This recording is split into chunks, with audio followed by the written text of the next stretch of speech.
الحمد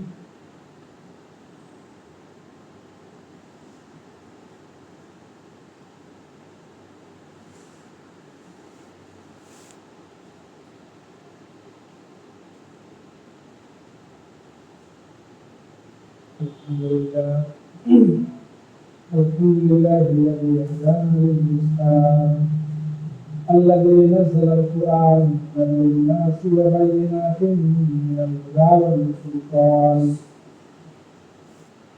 وخلق الإنسان وكرم وعلمه من البيان ما لم يعلم فسبحان الذي لا يحصى امتنانه باللسان ولا بالقلم ونشهد أن لا إله إلا الله وحده لا شريك له ونشهد أن سيدنا وسندنا وحبيبنا وأولانا ومولانا محمد صلى الله تعالى عليه وعلى آله وأصحابه وبارك وسلم تسليما كثيرا كثيرا أما بعد فأعوذ بالله من الشيطان الرجيم وأقيموا الصلاة وآتوا الزكاة واركعوا مع الراكعين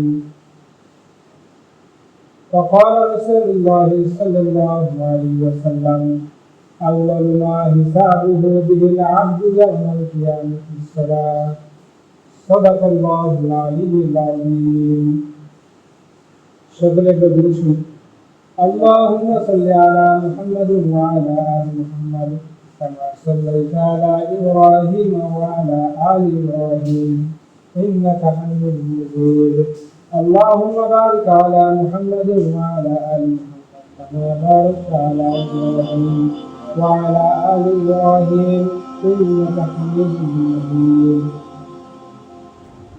السلام عليكم ورحمة الله আলহামদুলিল্লাহ সমস্ত প্রশংসা মহান আল্লাহ সুবহানাহু ওয়া তাআলার।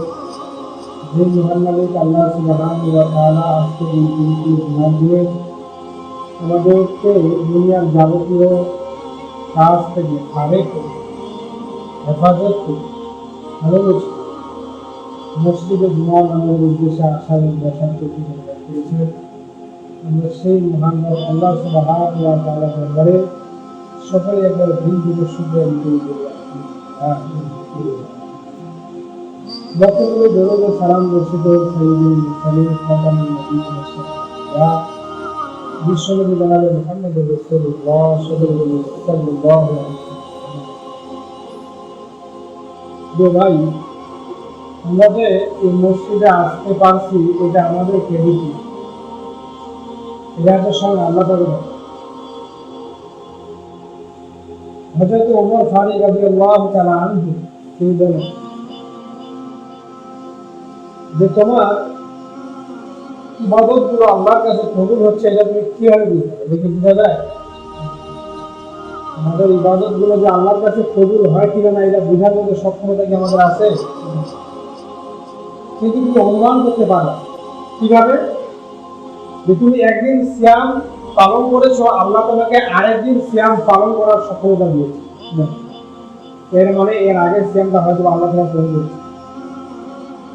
তুমি ফজর পড়েছো জামাতের সহিত, আল্লাহ তোমাকে জোহর জামাতের সহিত করিয়েছে। এর মানে ফজরটা তোমার আল্লাহর কাছে পছন্দ হয়েছে। গত জুমায় তুমি আগে ভাগে মসজিদে এসেছিলে, এই জুমাও তুমি আগে ভাগে মসজিদে এসেছো, এর মানে আল্লাহ তোমার গত জুমায় আগে ভাগে আসাটাকে পছন্দ করেছে। ভাই, এই জন্য আমরা যে আগে ভাগে আসতে পারছি, মসজিদে আসছি, কত মানুষ কত কাজে ব্যস্ত, এটা হচ্ছে আল্লাহর রহমত। সম্মানিত উপস্থিতি, আজকে আমাদের আলোচনা, জুমার আলোচনা হচ্ছে সালাত সম্পর্কে। ভাই বসেন।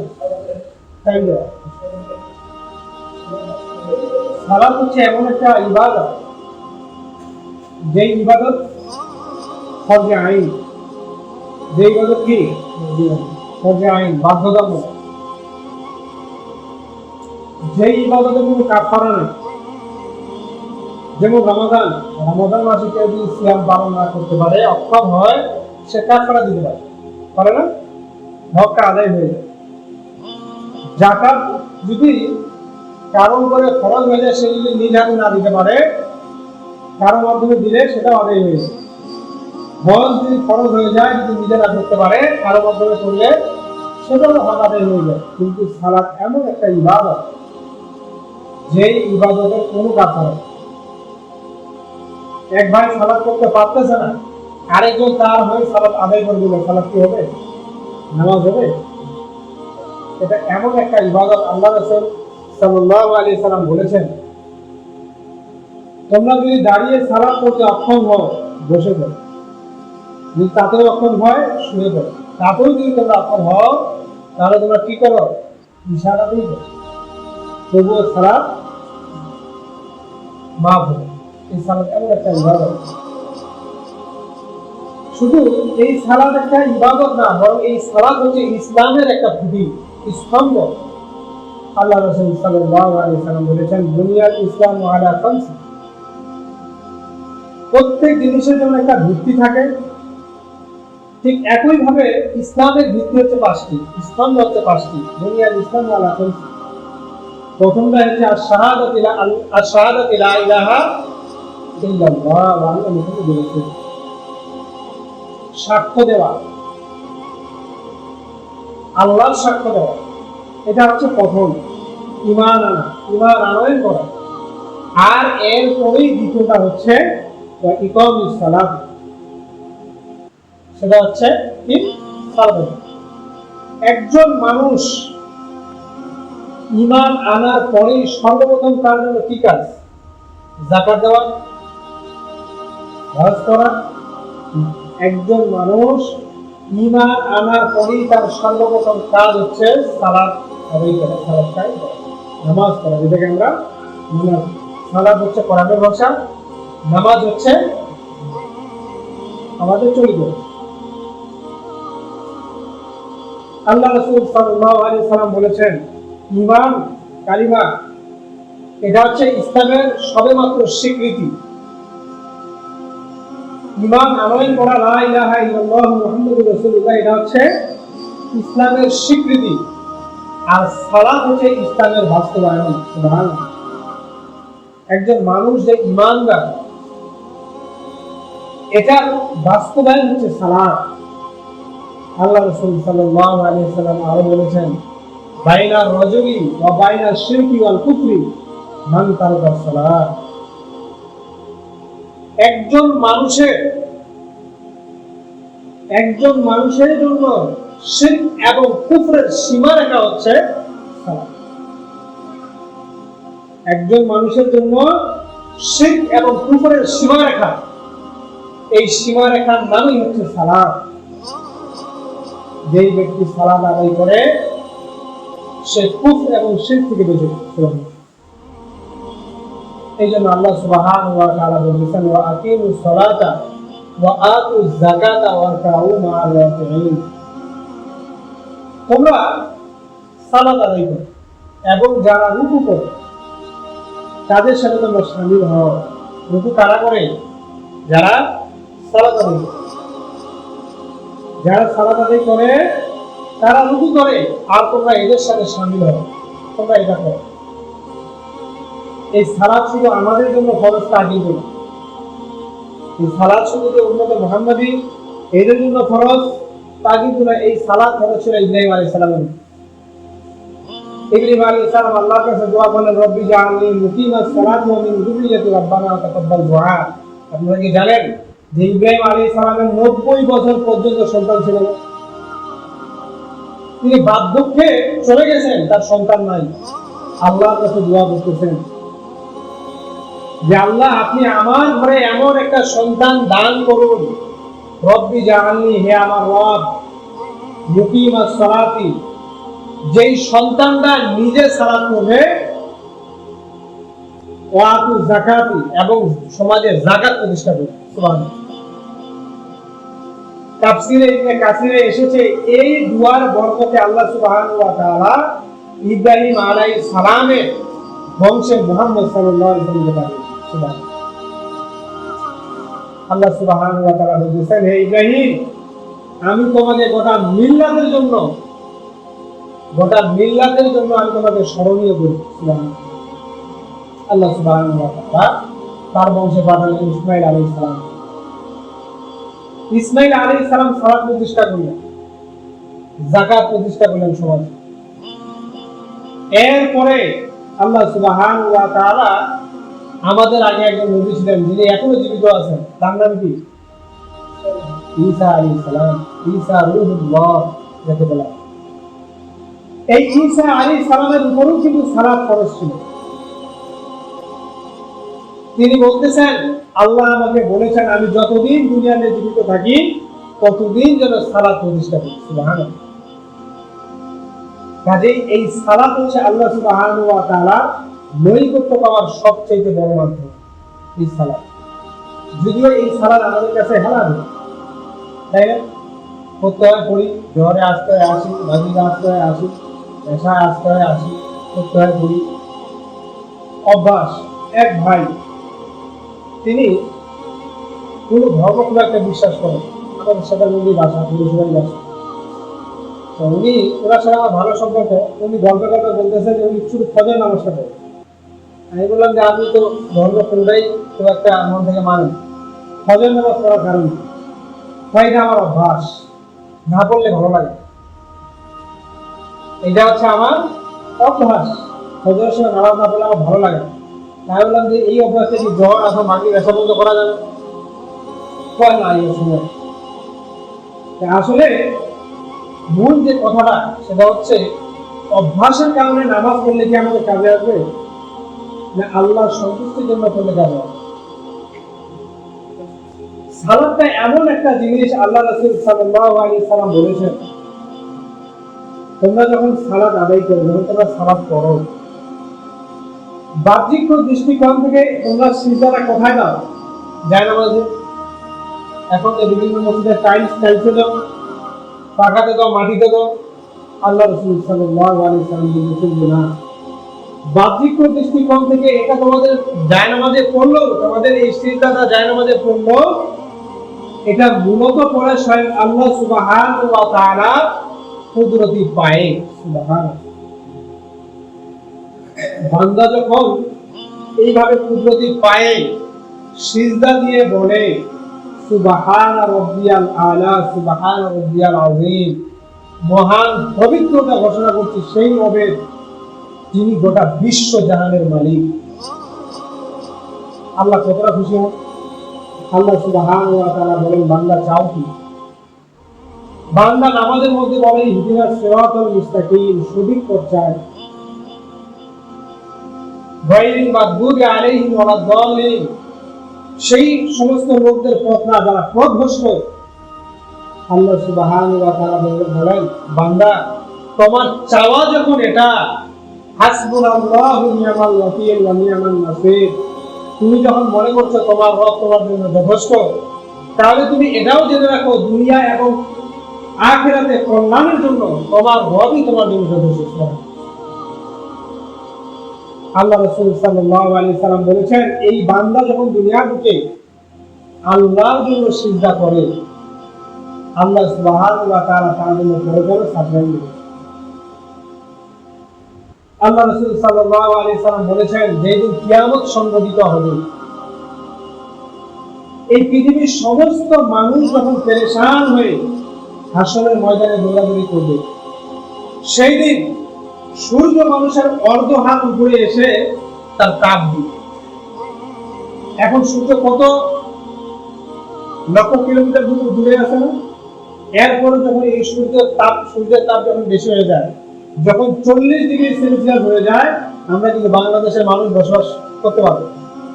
32, 33, 34, 35 উঠে গেলে আমাদের একদম অবস্থা খারাপ, মাটিগুলো শুষ্ক হয়ে যায়, শ্বাস নিতে কষ্ট হয়। গত বছর হয়েছিল 34 ডিগ্রি হয়েছিল, তাদের শ্বাসকষ্ট শুরু হয়ে গেছিল মানুষ। আর এটা যদি 40-এ গিয়ে থাকে, তাহলে আমাদের অবস্থা যে কি হয়ে যাবে আল্লাহই জানে। আর সেই সূর্য অর্ধ হাত একটা করে উপরে এসে তাপ দিবে, প্রত্যেকটা মানুষের মাথায় তাপ দিবে। আল্লাহ রাসূল সাল্লাল্লাহু আলাইহি সাল্লাম বলেন, সেই দিন এই সূর্যের আযাব থেকে 7 শ্রেণীর মানুষ আল্লাহর আরশে আজিমে ছায়া পাবে। সুবহানাল্লাহ। আল্লাহর আরশে আজিমের নিচে ছায়া পাবেন এই সূর্যের তাপ থেকে মুক্তি পাবে 7 শ্রেণীর মানুষ। তার মধ্যে প্রথম শ্রেণীর মানুষ হচ্ছে যারা দুনিয়ার দিকে ছিল সৎ শাসক, আর দ্বিতীয় শ্রেণীর মানুষটাই হচ্ছে রাজুলুন কলবুহু মুআল্লাকুন ফিল মাসাজিদ, সেই সমস্ত মানুষ যাদের অন্তরটা মসজিদের সাথে ঝুলা থাকে, যাদের অন্তরটা ফজরের সালাত শেষ হলে পরে জোহরের সালাতের জন্য অপেক্ষা করছে। তাদের একটা শৃঙ্খল ছিল, নিয়ম ছিল যে এই কাজটা আমার এতটুকু, এরপরে জোহরের সময় জোহরের নামাজ, এরপরে জোহরের পরে আমার এই কাজ, এই কাজটা এতটুকু, এরপরে আমার আসর, আসরের পরে এই কাজ, এই কাজটা আমার এতটুকু, এরপরে মাগরিব, মাগরিবের পরে আমার এই কাজ, এরপরে আমাদের এশা। তার মাথায় সেট করা আছে। আল্লাহ রাসূল সাল্লাল্লাহু আলাইহি সাল্লাম বলেছেন তার জন্য দুনিয়াতে সুসংবাদ। কি সুসংবাদ? আল্লাহ রাসূল সাল্লাল্লাহু আলাইহি সাল্লাম বলেছেন যেই ব্যক্তি ঈমানের সহিত আল্লাহকে সন্তুষ্ট করার জন্য ফজরের সালাত পড়ে জামাতের সহিত, আল্লাহ সুবহানাহু ওয়া তাআলা জোহর পর্যন্ত তার যত সগীরা গুনাহ আছে বিনা চাওয়াতে মাফ করে। আমরা চলতে ফিরতে অনেক গুনাহ করি, কথা গুনাহ, জিহ্বার গুনাহ, চোখের গুনাহ, প্রত্যেকটা অঙ্গ প্রত্যঙ্গের যদি গুনাহ আছে আলাদা আলাদা, এটাকে আমরা জানি। প্রত্যেকটা অঙ্গ প্রত্যঙ্গের আলাদা আলাদা গুনাহ আছে। চোখের একটা গুনাহ আছে, হাতের একটা গুনাহ আছে, পায়ের একটা আছে, পেটের আছে, সবকিছুর কিন্তু গুনাহ আছে। আল্লাহ সুবহানাহু ওয়া তাআলা বলেন যে ব্যক্তিটা আল্লাহর সন্তুষ্টির জন্য, একমাত্র আল্লাহকে রাজি খুশি করার জন্য ফজরের সালাতটা জামাতের সহিত করবে, আল্লাহ সুবহানাহু ওয়া তাআলা জোহর পর্যন্ত তার দ্বারা যত সগীরা গুনাহ আছে চাইতে লাগবে না, বিনা চাওয়াতে মাফ করে দিবেন। সুবহানাল্লাহ। এবং এই লোকটা যখন জোহরের সালাত জামাতের সহিত করবে, আল্লাহ সুবহানাহু ওয়া তাআলা জোহর থেকে আসর পর্যন্ত, সে যখন আসর নামাজটা জামাতের সহিত করবে, এই মধ্যখানের সময়গুলো আল্লাহ সুবহানাহু ওয়া তাআলা বিনা চাওয়াতে, তাকে চাইতে হবে না যে আল্লাহ আমার সুবহানাহু মাফ করে দেন, বিনা চাওয়াতে অটোমেটিক আল্লাহ মাফ করে দেন। ঠিক এইরকম করতে করতে এই মানুষটা যখন এশারের নামাজটাও, এশারের সালাতটাও যখন জামাতের সহিত করবে, আল্লাহ রাসূল সাল্লাল্লাহু আলাইহি সাল্লাম বলেন যে সে এশারের সালাত জামাতের সহিত করেছে, আল্লাহ সন্তুষ্ট দিবেন। এবং তার মনে এই নিয়ত আছে যে আমি ফজরটাও জামাতের সহিত ইনশাআল্লাহ মসজিদে গিয়ে করব। এই নিয়ত করে এই লোকটা যখন ঘুমায় 7 ঘন্টা, 8 ঘন্টা, 9 ঘন্টা, রাতের উপরে নির্ভর করে 9 ঘন্টা সে ঘুমায়, আল্লাহ রাসূল সাল্লাল্লাহু আলাইহি সাল্লাম বলেছেন প্রত্যেকটা মুহূর্ত আল্লাহ সুবহানাহু ওয়া তাআলা তার আমলনামায় নেকি দান করে। সুবহানাল্লাহ। এই সময়টা সারা রাত যে সময়টা পার হয়ে গেল ঘুমের মধ্যে, এই সময়টা দাঁড়ায় নামাজ পড়লে যেই পরিমাণ সওয়াব আল্লাহ সুবহানাহু ওয়া তাআলা বিনা নামাজে, এই ঘুমের মধ্যে আছে এই লোকটা, ঘুমের মধ্যে আল্লাহ সুবহানাহু ওয়া তাআলা এই পরিমাণ সওয়াব তার আমলে দান। সুবহানাল্লাহ। এবং আল্লাহ রাসূল সাল্লাল্লাহু আলাইহি ওয়াসাল্লাম আরো বলেছেন যে তোমরা যখন জামাতে নামাজ আদায় করো এর গুণাগুণ কি তোমরা জানো? যারা তোমরা জামাতের সহিত নামাজ আদায় করো, মসজিদে গিয়ে জামাতের সহিত আদায় করো, আল্লাহ রাসূল সাল্লাল্লাহু আলাইহি ওয়াসাল্লাম বলেছেন তোমরা নামাজ পড়বা 1 গুণ, জামাতের সহিত আল্লাহ সওয়াব দান করবেন তোমাদেরকে 27। সুবহানাল্লাহ। একা একই নামাজ পড়ার চাইতে জামাতে নামাজ পড়ার এত গুণ। কিন্তু আজকে আমরা সবচাইতে অগুরুত্ববান হচ্ছে নামাজ, তাই না? আল্লাহ সুবহানাহু ওয়া তাআলা বলেছেন ফাওয়াইলুল লিল মুসাল্লিন আল্লাযীনা হুম আন সালাতিহিম সাহুন, ওই সমস্ত লোকদের জন্য তো ভয়াবহ আযাব অপেক্ষা করতেছে যারা তাদের নামাজের মধ্যে উদাসীন, যারা তাদের নামাজের মধ্যে উদাসীন। আল্লাহ রাসূল সাল্লাল্লাহু আলাইহি ওয়াসাল্লাম বলেছেন মুনাফিকের একটা বড় লক্ষণ হচ্ছে তারা নামাজের মধ্যে খুশুখুশি ঠিক রাখে, এদিকে মরে ওইদিকে চড়ে, এদিকে গলার মধ্যে শব্দ করে, অথচ নামাজ ভঙ্গের কারণ কয়টা? 19টা না? 19টার মধ্যে একটা বড় কারণ হচ্ছে নামাজের মধ্যে উমা শব্দ হয়। একটা হাই দিল উপরে একটা শব্দ নামাজের মধ্যে। এবং মানে একটা ঢেকুর আসছে, সে চাইলেই এই ঢেকুরটাকে মানে স্বাভাবিক করতে পারতো, একটা জোরে শব্দ দিল,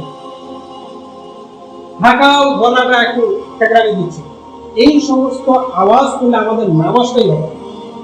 নামাজ ভঙ্গের 19টা কারণের মধ্যে এটাও একটা কারণ, নামাজটা আবার দোহরাই নিতে। প্রিয় ভাই, এই জন্য নামাজের মধ্যে আমরা খুশু ঠিক রাখি, যতটুকু করবো, যতদিন বলেছিলাম যদি আমাদের তাকওয়া ঠিক থাকে, আমল বেশি লাগবে না। সবাই কি হুজুর হবে, মাদ্রাসা পড়াবে, জুমা ধরাবে, জান্নাত দেবে, এটাই কি বাস্তব? না। আপনি ব্যবসা করবেন, বাণিজ্য করবেন, কৃষি করবেন, চাকরি করবেন, ইমান ঠিক থাকবে, অল্প আমলে আপনার জন্য নাজাতে যাওয়ার জন্য। প্রিয় ভাই, এই জন্য আমরা সালাতের উপরে গুরুত্ববান হই। আল্লাহ সুবহানাহু ওয়া তাআলা আমরা যে কথাগুলি বললাম, এই কথাগুলির উপরে আমল করা তাওফিক দান করুন, সকলে বলি আল্লাহুম্মা আমিন। ওয়া আখিরু দাওয়ানা আলহামদুলিল্লাহি রাব্বিল আলামিন। আমরা যারা পড়ে আসছি সাল্লাল্লাহু আলাইহি ওয়া সাল্লাম।